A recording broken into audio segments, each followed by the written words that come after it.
شاہ ولی اللہ محدث دہلوی رحمہ اللہ نے ایک فیصلہ لکھا اپنی معتبر مستند کتاب میں۔ کون؟ شاہ ولی اللہ محدث دہلوی رحمۃ اللہ علیہ نے ایک حتمی فیصلہ لکھا۔ کیا لکھا؟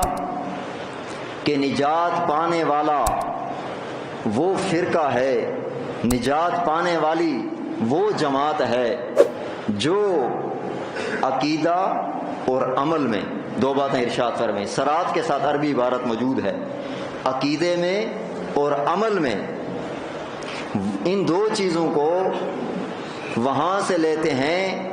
یہ دو چیزیں جب قرآن سے ثابت ہوں، جب سنت سے ثابت ہو، تو ان دو چیزوں کو لیتے ہیں، عقیدہ اور عمل کو، ان دو چیزوں کو قرآن اور سنت سے لینے والی جماعت یہ نجات پانے والی جماعت ہے۔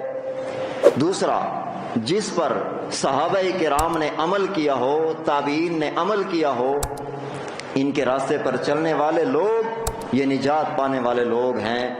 علامہ ابن کثیر رحمہ اللہ نے تفسیر ابن کثیر میں لکھا کہ جو عمل صحابہ کرام سے ثابت نہ ہو وہو بدعۃ، وہ بدعت ہے۔ جو عمل صحابہ کرام سے ثابت نہ ہو وہ عمل بدعت ہے۔ اور اللہ کے نبی نے فرمایا، حدیث کا مفہوم یہ ہے کہ بدعات انسان کو جہنم کے دروازے پر پہنچا دیتی ہیں۔ اب ہم صلاۃ و سلام کیوں نہیں پڑھتے؟ میں اپنی جواب دے رہا ہوں۔ نبی کریم صلی اللہ علیہ وسلم کے دور میں کتنے لوگوں نے اذان دی ہے؟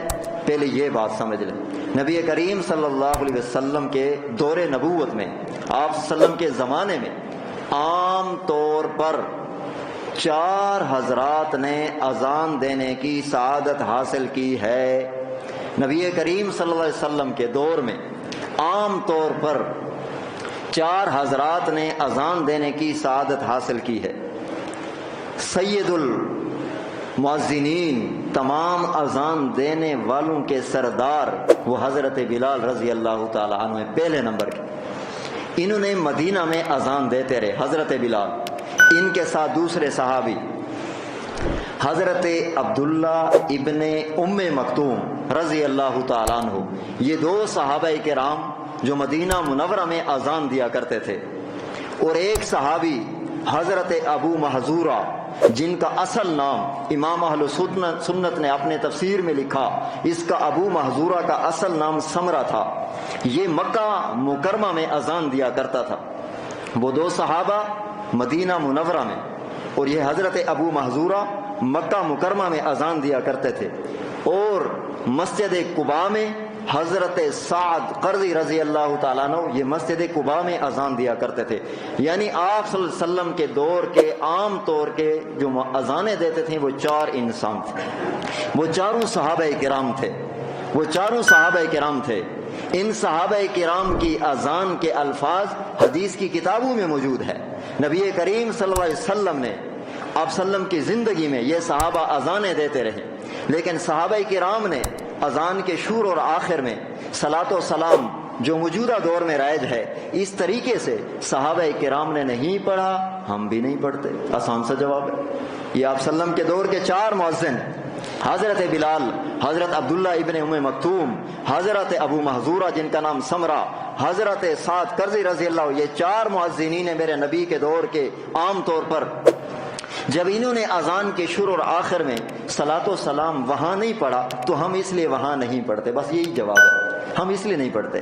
اور حضرت علامہ ابن کثیر نے کیا لکھا؟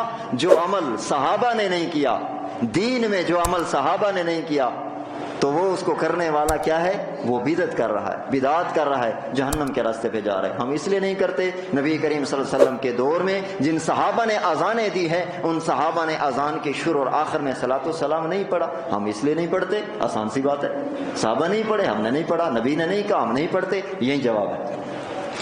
تبارك الذي نزل الفرقان على عبده ليكون للعالمين نذيرا